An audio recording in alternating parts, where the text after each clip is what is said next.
ਹੁਣ ਸੀਐਮ ਪੰਜਾਬ ਦੇ ਚੁਣਾਵ ਵਾਸਤੇ ਮੈਂਬਰਾਂ ਦੀ ਗਿਣਤੀ 22 ਜੁਲਾਈ ਨੂੰ ਹੋਏਗੀ। ਸੁਪਰੀਮ ਕੋਰਟ ਦਾ ਹੁਕਮ। ਬੱਤੀ ਦੇ ਕਾਲ ਨੂੰ ਮੁਕਾਉਣ ਲਈ ਸਿਰ ਤੋੜ ਕੋਸ਼ਿਸ਼ ਕਰ ਰਹੇ ਹਾਂ ਪ੍ਰਾਈਮ ਮਿਨਿਸਟਰ ਸ਼ਹਿਬਾਜ਼ ਸ਼ਰੀਫ।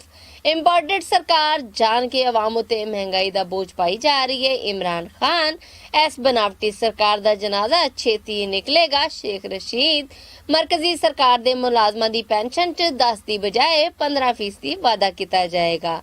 ਇਹ ਪੰਜਾਬੀ ਰੇਡੀਓ USA ਹੈ। ਪਾਕਿਸਤਾਨ ਤੋਂ ਖਬਰਾਂ ਨਾਲ ਮੈਂ ਹਾਂ ਪਰਵੀਨ ਮਸੂਦ। ਵਧੇਰੀ ਜਾਣਕਾਰੀ ਲਈ ਪੰਜਾਬੀ ਰੇਡੀਓ USA ਦੇ ਪੇਜ ਨੂੰ ਲਾਈਕ ਕਰੋ, ਸਬਸਕ੍ਰਾਈਬ ਕਰੋ ਤੇ ਬੈਲ ਦੇ ਬਟਨ ਨੂੰ ਪ੍ਰੈਸ ਕਰਨਾ ਨਾ ਭੁੱਲਣਾ।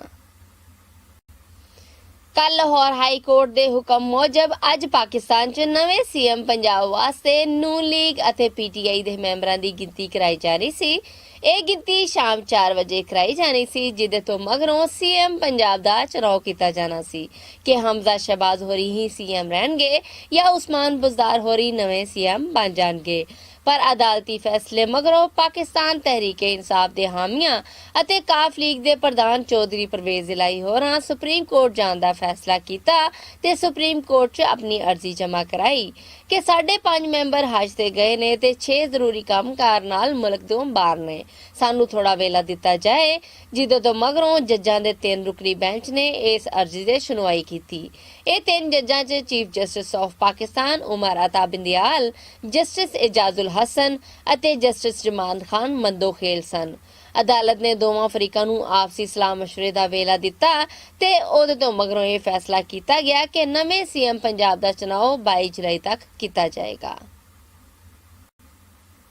Prime minister of Pakistan Shahbaz Sharif ਹੋਰਾਂ ਦਾ ਆਖਣਾ ਹੈ ਕਿ ਲੋਡ ਸ਼ੈਡਿੰਗ ਦੇ ਮੁਕਾਬਲੇ ਵਾਸਤੇ ਸਿਰ ਤੋੜ ਕੋਸ਼ਿਸ਼ ਕਰ ਰਹੇ ਹਾਂ। ਲੋਡ ਸ਼ੈਡਿੰਗ ਤੇ ਕਾਬੂ ਪਾਉਣਾ ਸਾਡੀ ਜ਼ਿੰਮੇਵਾਰੀ ਹੈ ਤੇ ਅਸੀਂ ਇਸ ਕੰਮ ਵਾਸਤੇ ਹਰ ਤਰ੍ਹਾਂ ਦੀ ਕੋਸ਼ਿਸ਼ ਕਰ ਰਹੇ ਹਾਂ। ਉਹਨਾਂ ਦਾ ਆਖਣਾ ਸੀ ਕਿ ਇਮਰਾਨ ਖਾਨ ਸਰਕਾਰ ਨੇ ਬਿਜਲੀ ਦੇ ਪਲਾਂਟਸ ਦੀ ਮੁਰੰਮਤ ਨਹੀਂ ਕਰਾਈ ਸੀ, ਜਿਹਦੇ ਕਰਕੇ ਸਾਡਾ ਕੰਮ ਵੱਧ ਗਿਆ ਹੈ। ਉਹਨਾਂ ਇਹ ਗੱਲਾਂ ਬੱਤੀ ਦੇ ਜ਼ਿੰਮੇਦਾਰਾਂ ਵਾਲੇ ਇਕੱਠ ਦੇ ਨਾਲ ਗੱਲਬਾਤ ਕਰਦਿਆਂ ਹੋਇਆਂ ਆਖੀਆਂ। ਇਸ ਮੌਕੇ ਤੇ ਉਹਨਾਂ ਜ਼ਿੰਮੇਦਾਰਾਂ ਨੂੰ ਸਖਤੀ ਨਾਲ ਹਦਾਇਤ ਕੀਤੀ ਕਿ ਮੁਲਕ ਨੂੰ ਛੇਤੀ ਤੋਂ ਛੇਤੀ ਬੱਤੀ ਦੇ ਕਾਲ ਤੋਂ ਬਾਹਰ ਕੱਢਣਾ ਸਾਡੀ ਪਹਿਲੀ ਜ਼ਿੰਮੇਵਾਰੀ ਹੈ। ਇਹ ਇਕੱਠ 3 ਘੰਟੇ ਚੱਲਦਾ ਰਿਹਾ ਤੇ ਜ਼ਿੰਮੇਦਾਰਾਂ ਵੱਲੋਂ ਕੀਤੀ ਗਈ ਕਾਗਜ਼ੀ ਕਾਰਵਾਈ ਨੂੰ ਉਹਨਾਂ ਨੇ ਸਖਤੀ ਨਾਲ ਰੱਦ ਕਰ ਦਿੱਤਾ। ਉਹਨਾਂ ਦਾ ਆਖਣਾ ਸੀ ਕਿ ਇਹ ਸਿਰਫ ਕਾਗਜ਼ੀ ਕਾਰਵਾਈ ਹੈ, ਮੈਨੂੰ ਕੰਮ ਚਾਹੀਦਾ ਹੈ। ਇਸ ਇਕੱਠ 'ਚ ਪ੍ਰਾਈਮ ਮਿਨਿਸਟਰ ਸ਼ਹਿਬਾਜ਼ ਸ਼ਰੀਫ ਹੋਰੀ 2 ਵਾਰੀ ਗੁੱਸੇ ਨਾਲ ਉੱਠ ਕੇ ਬਾਹਰ ਵੀ ਗਏ। ਪਾਕਿਸਤਾਨ ਤਹਿਰੀਕ-ਏ-ਇਨਸਾਫ ਦੇ ਪ੍ਰਧਾਨ ਦਾ ਆਖਣਾ ਹੈ ਕਿ ਇੰਪੋਰਟਡ ਸਰਕਾਰ ਜਾਣ ਕੇ ਆਵਾਮ ਉੱਤੇ ਮਹਿੰਗਾਈ ਦਾ ਬੋਝ ਪਾਈ ਜਾ ਰਹੀ ਹੈ। ਸਮਾਜੀ ਰਾਬਤੇ ਦੀ ਵੈਬਸਾਈਟ ਟਵਿੱਟਰ ਤੇ ਇੱਕ ਸੁਨੇਹੇ ਰਾਹੀਂ ਉਹਨਾਂ ਦਾ ਆਖਣਾ ਸੀ ਕਿ ਰੂਸ ਕੋਲੋਂ ਸਸਤਾ ਤੇਲ ਲੈਣ ਦੀ ਬਜਾਏ ਗੈਰ ਮੁਲਕੀ ਸਾਜ਼ਿਸ਼ ਦਾ ਹਿੱਸਾ ਬਣ ਗਏ ਤੇ ਆਪਣੇ ਆਪ ਨੂੰ ਹੀ ਵੇਚ ਦਿੱਤਾ। ਉਹਨਾਂ ਦਾ ਆਖਣਾ ਸੀ ਕਿ ਇਹ ਸਰਕਾਰ ਨੇ 1100 ਅਰਬ ਰੁਪਈਆਂ ਦਾ NRO2 ਆਪਣੇ ਆਪ ਨੂੰ ਆਪ ਹੀ ਦੇ ਦਿੱਤਾ ਹੈ। ਇਹਨਾਂ ਦੇ ਆਮਦ ਤੋਂ ਮਗਰੋਂ ਪੈਟਰੋਲ ਦੇ ਮੁੱਲ 'ਚ ਕੱਲ ਤੱਕ 99 ਰੁਪਈਆਂ ਦਾ ਵਾਧਾ ਹੋਇਆ ਹੈ ਅਤੇ ਡੀਜ਼ਲ ਦੇ ਮੁੱਲ 'ਚ 133 ਰੁਪਈਆਂ ਦਾ ਵਾਧਾ ਹੋਇਆ ਹੈ। ਇਮਰਾਨ ਖਾਨ ਨੇ ਇੱਕ ਹੋਰ ਸੁਨੇਹੇ ਰਾਹੀਂ ਆਖਿਆ ਕਿ ਇਸ ਮਹਿੰਗਾਈ ਤੇ ਇੰਪੋਰਟਡ ਸਰਕਾਰ ਦੇ ਖਿਲਾਫ ਹਫਤੇ ਵਾਲੇ ਦਿਨ ਪਰੇਡ ਗਰਾਊਂਡ 'ਚ ਤਰੀਹੀ ਇਕੱਠ ਕਰਨ ਜਾ ਰਿਹਾ ਵਾਂ ਤੇ ਇਹ ਪਿੰਡੀ ਤੋਂ ਪਰੇਡ ਗਰਾਊਂਡ ਤੱਕ ਇਕੱਠ ਦੀ ਸਰਬਰਾਹੀ ਵੀ ਮੈਂ ਆਪ ਹੀ ਕਰਾਂਗਾ।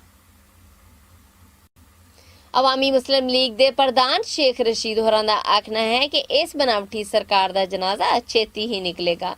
ਇਹਨਾਂ ਦਾ ਜੋ ਏਜੰਡਾ ਹੈ ਉਹ ਇਹ ਵੇ ਕਿ ਆਪਣੇ ਤੇ ਬਣੇ ਕੇਸ ਮਕਾਉਣਾ ਤੇ ਫਿਰ ਉਸ ਤੋਂ ਬਾਅਦ IMF ਦੇ ਇਸ਼ਾਰਿਆਂ ਤੇ ਨੱਚਣਾ। ਇਹ ਬਨਾਵਟੀ ਸਰਕਾਰ ਦਾ ਜਨਾਜ਼ਾ ਬੜੇ ਜ਼ੋਰ ਸ਼ੋਰ ਅਤੇ ਧੂਮਧਾਮ ਦੇ ਨਾਲ ਨਿਕਲੇਗਾ। ਉਹਨਾਂ ਆਪਣੇ ਟਵਿੱਟਰ ਸੁਨੇਹੇ ਰਾਹੀਂ ਆਖਿਆ ਕਿ ਸਰਕਾਰ ਨੂੰ ਕੋਈ ਪਰਵਾਹ ਨਹੀਂ ਕਿ ਗਰੀਬ ਆਦਮੀ ਤੇ ਕੀ ਬੀਤ ਰਹੀ ਹੈ। ਇਹ ਆਪਣਾ ਮਲਬਾ ਦੂਜਿਆਂ ਦੇ ਪਾ ਕੇ ਚਲੇ ਜਾਣਗੇ। ਇਹਨਾਂ ਨੇ ਮੁਲਕ ਨੂੰ ਜੋ ਔਖਲ 'ਚ ਪਾ ਦਿੱਤਾ ਹੈ, ਇਹ ਹੁਣ ਚੋਣਾਂ 'ਚ ਵੀ ਧਾਂਦਲੀ ਕਰਨਗੇ। ਜਿਸ ਤਰ੍ਹਾਂ ਇਹ ਪੈਟਰੋਲ ਅਤੇ ਬੱਤੀ ਦੇ ਮੁੱਲ 'ਚ ਵਾਧੇ ਕਰ ਰਹੇ ਨੇ, ਇਹਨਾਂ ਮੁਲਕ ਦੇ ਪੱਲੇ ਕੱਖ ਨਹੀਂ ਰਹਿਣ ਦੇਣਾ। ਇੱਥੇ ਵੋਟ ਵੇਚਣ ਵਾਲੇ ਨੂੰ ਮਰਤਬਾ ਅਤੇ ਪਾਰਟੀ ਦਾ ਟਿਕਟ ਲੱਭੇਗਾ। ਮਰਕਜ਼ੀ ਸਰਕਾਰ ਨੇ ਆਪਣੇ ਸਰਕਾਰੀ ਮੁਲਾਜ਼ਮਾਂ ਦੀ ਪੈਨਸ਼ਨ 'ਚ ਵਾਧੇ ਕਰਨ ਬਾਰੇ ਨੋਟੀਫਿਕੇਸ਼ਨ ਜਾਰੀ ਕਰ ਦਿੱਤਾ ਹੈ। ਨੋਟਿਸ ਮੁਜਬ ਪੈਨਸ਼ਨ ਦੀ ਮੱਦ ਵਿੱਚ ਵਾਧਾ 10% ਦੀ ਬਜਾਏ 15% ਕੀਤਾ ਜਾਏਗਾ। ਪੈਨਸ਼ਨ 'ਚ 10% ਦੀ ਵਾਧਾ 1 ਅਪ੍ਰੈਲ 2022 ਨੂੰ ਕੀਤਾ ਗਿਆ ਸੀ ਅਤੇ 1 ਜੁਲਾਈ 2022 ਨੂੰ ਪੈਨਸ਼ਨ ਦੇ ਵਾਧੇ ਨੂੰ ਵਧਾ ਕੇ 15% ਕਰ ਦਿੱਤਾ ਗਿਆ ਹੈ। ਇਸ ਵਾਧੇ ਦਾ ਇਤਲਾਕ ਮਰਕਜ਼ੀ ਸਰਕਾਰ ਦੇ ਸਭ ਰਿਟਾਇਰਡ ਮੁਲਾਜ਼ਮਾਂ ਦੀਆਂ ਪੈਨਸ਼ਨਾਂ 'ਚ ਹੋਏਗਾ। ਅਤੇ ਇਹਦੇ ਨਾਲ ਇਹ ਵਾਅਦਾ ਅਸਲਾ ਰੱਖਣ ਵਾਲੇ ਫੌਜੀ ਅਤੇ ਕਾਨੂੰਨ ਨਾਫਜ਼ ਕਰਨ ਵਾਲੇ ਇਦਾਰਿਆਂ ਦੇ ਰਿਟਾਇਰਡ ਮੁਲਾਜ਼ਮਾਂ ਵਾਸਤੇ ਵੀ ਹੋਏਗਾ।